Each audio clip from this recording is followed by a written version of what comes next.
Okay, MCom part 2 semester 4 Mumbai university NEP IFRS topic हम लोग subject हम लोग कर रहे हैं, चैप्टर 4 कर रहे हैं कि इसका कैश फ्लो का। बड़ा पार्ट 1 सबको समझ में आ गया होगा, बेस बन गया होगा, इंट्रोडक्शन उसमें मिल गया। Let us see the sums. थोड़े बहुत इलस्ट्रेशन देख लेते, एक एक दो दो, ज़्यादा नहीं, 4 या 5 ही इलस्ट्रेशन देखेंगे। ओके, और ख़त्म कर देंगे, because remaining all is pure logic, pure practice, pure understanding. The more you understand the introduction video, you will be able to solve the sums easily. Okay, find out which of the following items will be part of cash flow. Cash and cash equivalent for the purpose of cash flow statement as per Indian accounting standard 7. 6% government bond investment में है, आएगा। 14% fixed deposit by Bank of India 3 years maturity नहीं आएगा, long term हो गया ना। Redeemable preference shares, उन्होंने cash और कैश इक्विवेलेंट बोला है ना, तो with in a period of year. Okay, redeemable preference shares in success limited, yes, कोई प्रॉब्लम नहीं है। Cash balance at all the branches, हाँ क्यों नहीं, ये अपना कैश ही बनता है। कैश बैलेंस एट क्यों नहीं, इंटरनेशनल हो या लोकल हो, ब्रांच ब्रांच ही है। Cash balance of various banks of branches of foreign banks outside India, yes include होगा। Bank overdraft of SBI branch temporary, bank overdraft हमेशा शॉर्ट टर्म होता है, इंक्लूडेड। ट्रेजरी बिल्स 90 डेज, 3 महीने के ही है, इंक्लूड होने चाहिए, यस। आगे, classify whether the following transactions will be classified as operating, investing और फाइनेंसिंग, ठीक है, no problem. Issued 2000 14% preference shares 2 lakhs, तो प्रेफरेंस शेयर्स के बदले क्या होगा, डिविडेंड देना पड़ेगा, तो क्या बना, financing. Purchase 5000 shares of 100 is subsidiary 5 lakh, shares आपने खरीदे यानी कि इन्वेस्टमेंट हुआ। डिविडेंड रिसीव्ड फ्रॉम शेयर्स, तो ये इन्वेस्टिंग एक्टिविटी का हुआ। Dividend received from Tata Motors, ये भी इन्वेस्टिंग एक्टिविटीज का ही हुआ। 10,000 बोनस शेयर्स, अब बोनस शेयर्स तो फोकट में मिलते हैं ना, उसके सामने कुछ पैसा आया गया है क्या, नहीं, तो इसको कहीं पे भी आप कैश फ्लो में बताने वाले नहीं हो। एक्सक्यूज मी, आप लोग भी पानी पीते रहो, गर्मी बहुत है, राइट। हाइड्रेटेड रहना, डिहाइड्रेट अगर हो गए तो पढ़ते पढ़ते चक्कर आ गया तो लफड़ा हो जाएगा, मेरे वीडियोस के व्यू कम हो जाएंगे, है ना। एडवर्टाइजमेंट आएगी तो थोड़ा बहुत बेयर कर लेना, yes. Bought license for manufacturing drugs, जो कपाट, खुद को संभालना, अगर अच्छे से हेल्दी रहोगे तो पढ़ाई में ध्यान लगेगा, yes. Bought license for manufacturing drugs, ये तो इन्वेस्टिंग एक्टिविटी हो गई क्योंकि लाइसेंस लॉन्ग टर्म होता है। Royalties received from goods, goods है ना, यही अगर मशीनरी से होता तो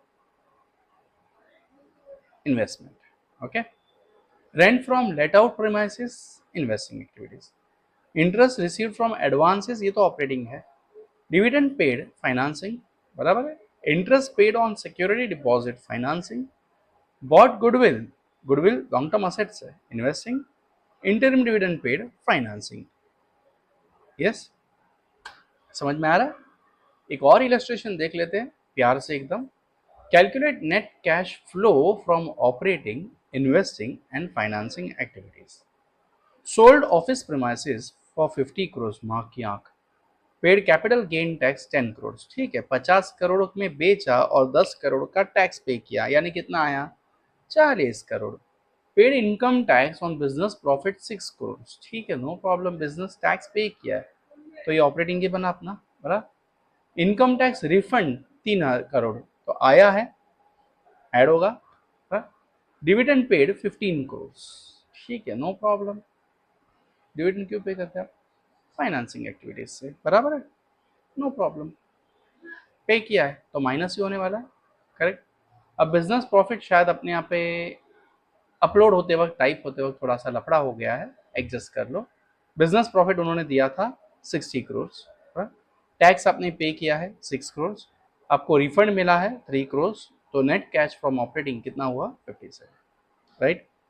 सेल्फ सेल ऑफ कंसिडरेशन, ये काई का इन्वेस्टमेंट एक्टिविटी, 50 लाख में प्रीमाइसेस बेचा है, 50 करोड़ में 10 करोड़ टैक्स पे किया, इन्वेस्टिंग एक्टिविटी से कितना कमाया, 40।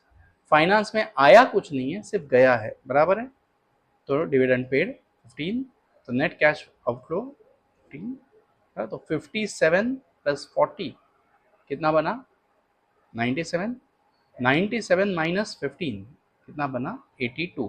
तो net cash flow operating plus investing plus financing will be how much 82, यानी 82 करोड़ अपने बिजनेस में इस साल में आए हुए है।